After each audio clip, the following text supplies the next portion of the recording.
Hello, my name is Dr. Pamela Cunningham, and I wanted to talk to you a little bit today about the importance of reading to our children. For those of you who have never seen my videos and haven't been to my website, I'll give you a little bit of background about myself. I am a Harvard-trained, board-certified medical doctor who practiced medicine for about 6.5 years, and then I decided to take some time off to raise my children. During the time I was practicing medicine, as well as during the time I was raising my children, I found that there are so many pitfalls in our society that we as parents can fall into and allow our children to fall into that will lead to our children basically not becoming the happiest, healthiest, most successful, productive children and members of society that they can possibly be. As a parent, that's really what we want for our children. We want our children to be happy, healthy, productive, successful. So I decided that I would take some time to make a video series for other parents who are either just starting out their parenting career or who have older children but are having some struggles with their children. I would make a series of these videos to share with you about things that I learned both in my medical field and while I was parenting that hopefully help you to have the most happy, healthy, successful, productive children you can possibly have.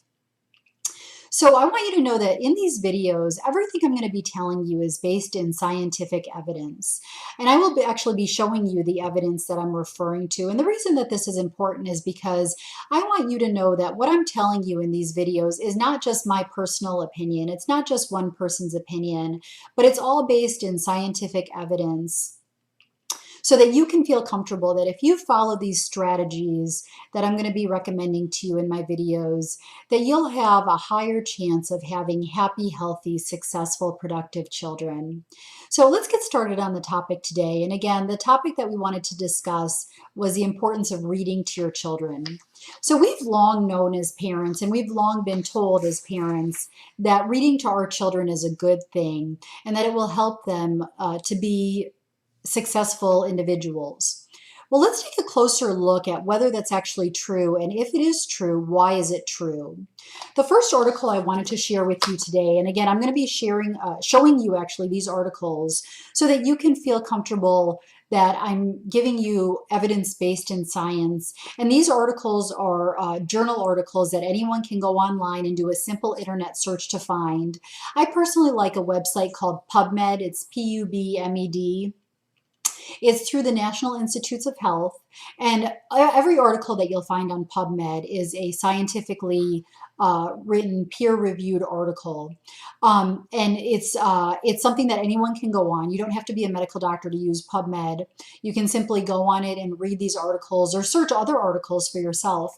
But the first article I wanted to share with you today is this article right here, and it's from the Journal of Developmental Science, May of 2019. And what this article looked at was exactly how does reading to your children at a young age lead to improved outcomes for your child.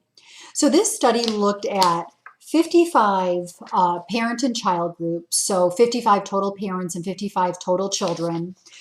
25 of the children were girls, so 30 of the children were boys. And this article looked at the children starting from age 14 months through 30 months.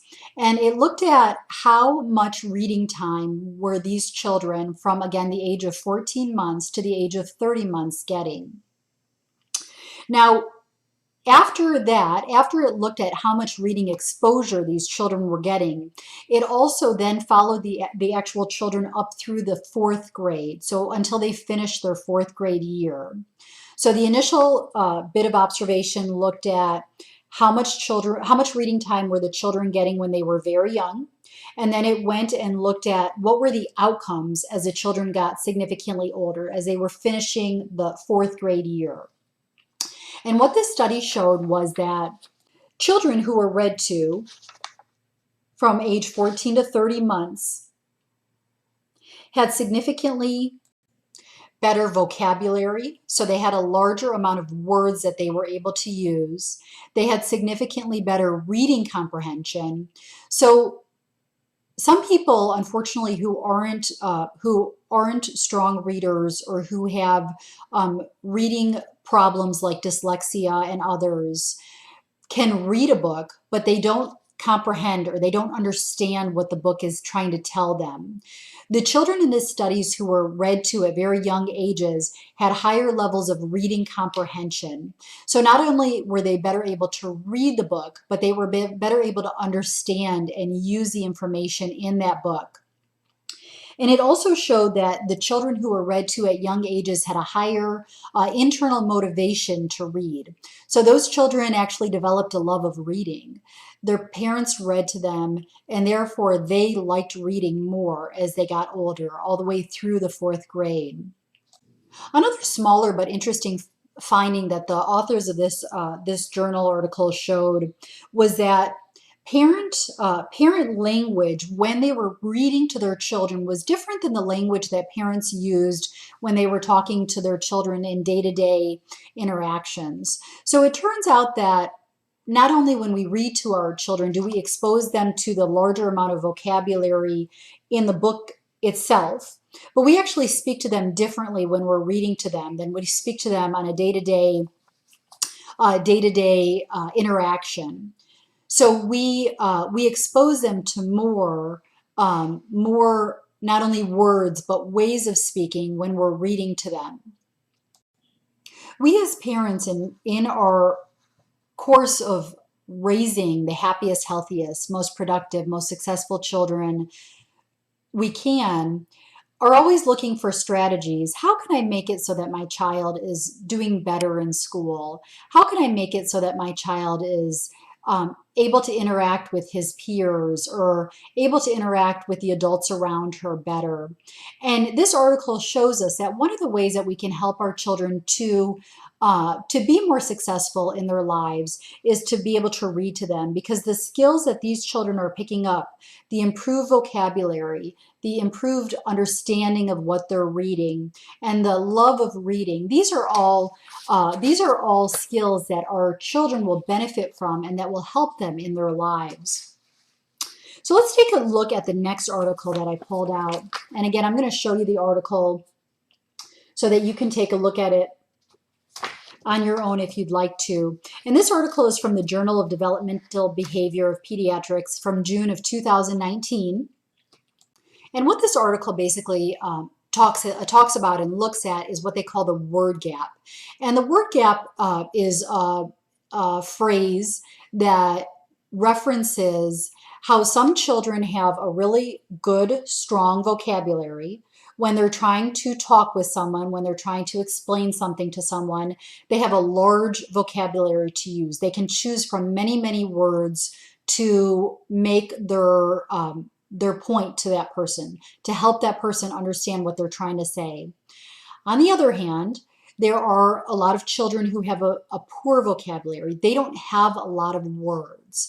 And why this is important is because when we're trying to get across to someone a point, that's the purpose of language, right, is to be able to communicate to others. When we're trying to communicate a point to another person, we need a large word bank that we can use, that we can pull from, so that we can communicate to others. And whether this word bank is trying to help the child speak to their teachers, or whether they're trying to help the child speak to their friends, or no matter who that child is trying to communicate with, they will do a better job if they have a larger vocabulary. So again, this article talks about the word gap, the difference between children who have a large vocabulary and children who have smaller vocabularies to pull from when they're trying to communicate. And what this article showed is that parents who read one picture book to their children every day over the course of a 5-year period from birth through the beginning of kindergarten were exposed to 78,000 words every year. So if you extrapolate or stretch this out over the course of that 5-year period, so the period before kindergarten, those children whose parents read only one picture book a day to their child were exposed to a total of 1.4 million words before they started kindergarten. Children who weren't read to or were read to at a lower frequency were unfortunately exposed to fewer words, and that led to a smaller word bank that child or those children had to pull from, and therefore less ability to communicate to those who they needed or wanted to communicate with. Communication is obviously very important at every age. It's important for those of us who work in the adult world, but it's also important for children. So if children aren't able to communicate properly with their teachers might think that they're having educational issues that the child is not actually struggling with. They're just not able to communicate as well to their teachers. So again, the importance of developing a large vocabulary for our children is important for them, both as youngsters, as elementary school students, as adolescents, and in their years to follow. So again, this article shows us that reading early to our children is very important, and we really want to encourage that behavior in parents. The next article I wanted to share with you talks about the difference between actually reading a book with your child versus having them look at an ebook. Perhaps one of the ebooks that actually reads for them, or even reading an ebook with them. So for those of you who have seen my videos, or if you've spoken with me in the past, know that I have a lot of strong feelings and concerns about the amount of screen time that the average American child is exposed to. So this article, for those of you who want to take a look at it, it's from the Acta Pediatrica, which is a Scandinavian medical journal, and it's from May of 2019. And basically, this article takes a look at the difference in child outcomes if you actually read a book with your child versus whether you're doing some type of screen time reading. Again, if the screen is actually reading to the child, and that's a resource that they have in a lot of schools nowadays, is screens that actually read to the children as opposed to the teacher or the parent reading to the child. So let's take a look at what this study found. Does it matter who reads to the child? Does it matter if you as a parent read to the child, or if the screen reads to the child? This study looked at a total of 16 children who were exposed to parental reading, their parents read to them, versus 16 children who were exposed to a form of screen time reading. These children were between 5 and 6 years of age, and the group that their parents read to them, there were 9 boys and 7 girls, and the group exposed to the screen, there were 10 boys and 6 girls. So they did a good job of looking at both boys and girls and the effects of parent versus screen time reading. And what this study showed was very significant. So it showed that the children who were in the group where their parents actually read to them demonstrated higher executive functions. What are executive functions? Executive functions are essentially anything that you require your brain to do on a cognitive level. So things like speaking, writing, calculating, those are all executive functions. Those are things where our brain is essentially acting as a human computer. Those are executive functions. So the children whose parents read to them had higher executive functioning. That's extremely important for our children. We want the highest executive functioning that we can possibly have for our children. Our children are not computers. Our children are human beings, and their ability to use their brain to perform day-to-day tasks is important no matter what field our children want to go to. So it doesn't matter if your child is a scientist or an artist or a mechanic or an attorney, regardless of what kind of field your child is in, whether they're an athlete, all of these fields require high executive function if your child is going to be successful and productive. So let's aim for the highest executive function we possibly can in our children, right? And one of the things that will get us there is if a parent is reading to their child. The next thing that this study showed was that children had better language scores for the children whose parents read to them had better language scores. So again, we're seeing that if the parent is actually reading to the child is developing better language. They're developing that better vocabulary that the last study that we looked at talked about. They're developing better grammar. They're developing better use of language. Again, the best use of language leads to the best communication. And communication is key to all things that we want to do in life, right? We always say that communication between spouses is important, communication between colleagues is important, communication between business partners is important, communication between parents and children is crucial. Communication is important in all aspects of our lives. So we want, again, our children to have the best language ability they can. So let's read to them at an early age. The next thing that this study showed was that children had greater accuracy rates. So when they actually read themselves, the children whose parents read to them were better readers themselves. They were more accurate in their reading. Again, this is going to help our children in their schooling and in their life beyond school if they're good, strong, accurate readers. And one of the ways that we can get them there is to read to them as parents. The next study I wanted to share with you, I'm going to show it to you here. It's from the Journal of Preventive Medicine in September of 2015. And what this study showed is, what this study looked at actually is the relationship between different sedentary behaviors. So a sedentary behavior is something that you can do while you're sitting on the couch. It's not an active behavior. It's not running, running a mile. It's not playing tennis. It's not doing ballet. It's something you can do while you're literally sitting in a chair or sitting on the couch. So what's the difference between different sedentary behaviors on our children's cognitive development? So on our children's ability to think and use their brain to function in society.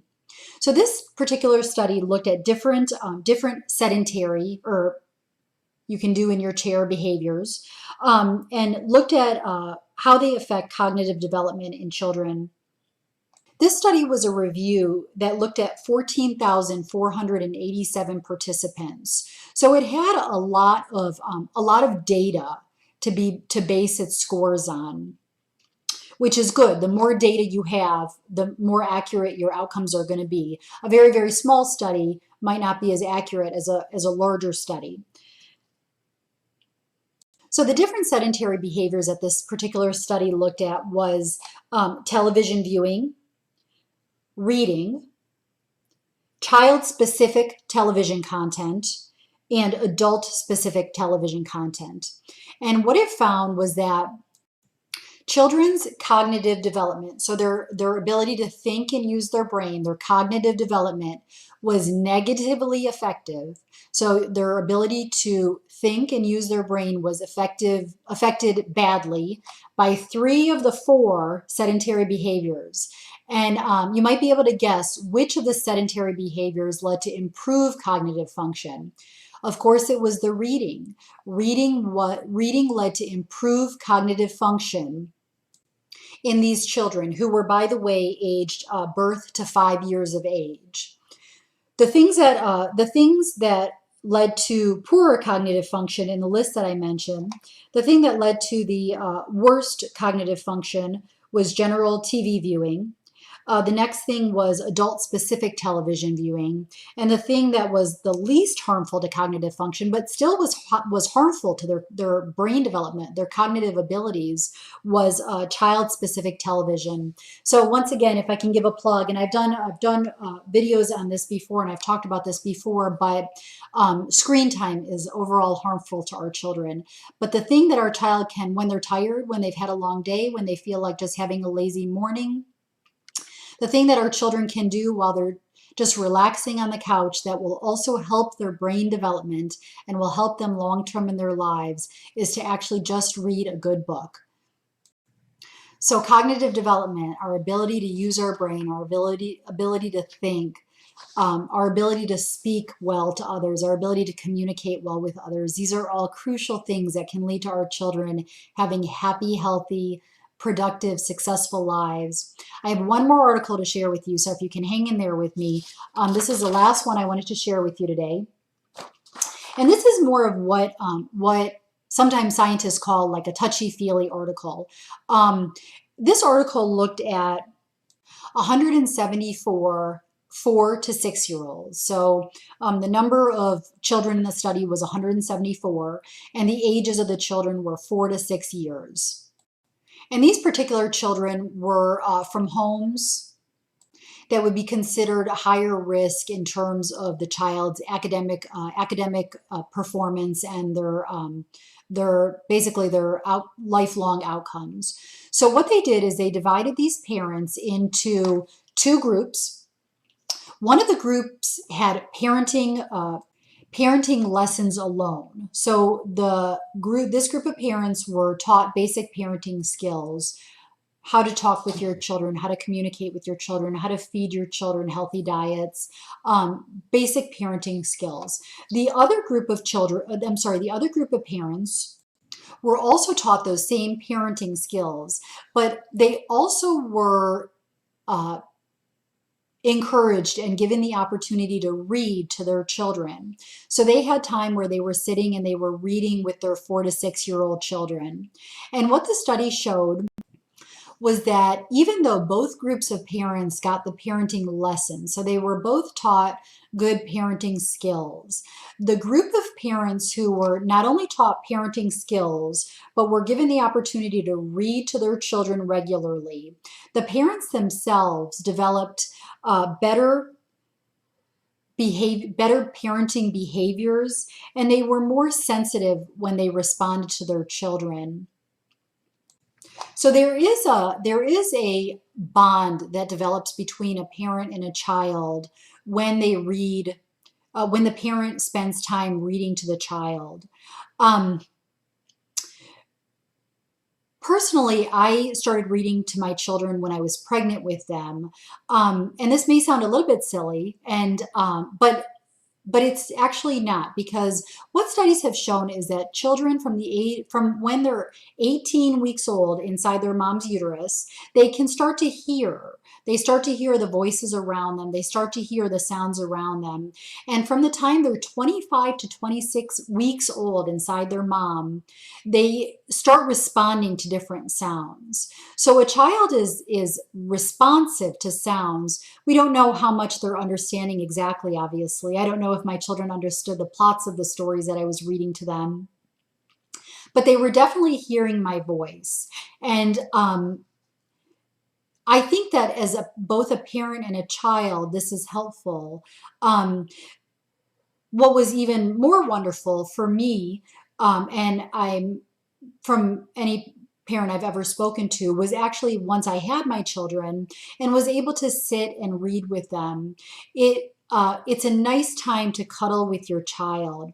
And that brings us into the strategies section of the video. So we're all very busy, right? We all have lives to lead, and we all have a lot of responsibilities. When do we get the chance to read with our children?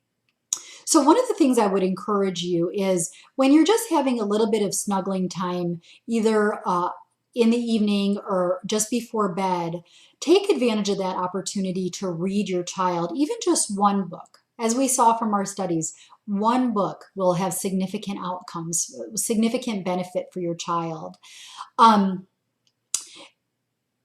Another strategy would be, if you're a family that watches TV or watches videos, whether they're YouTube videos, TikTok videos, whatever the case may be, if you're a child that if you're a family that watches videos together or watches television together, turn that screen off for a while.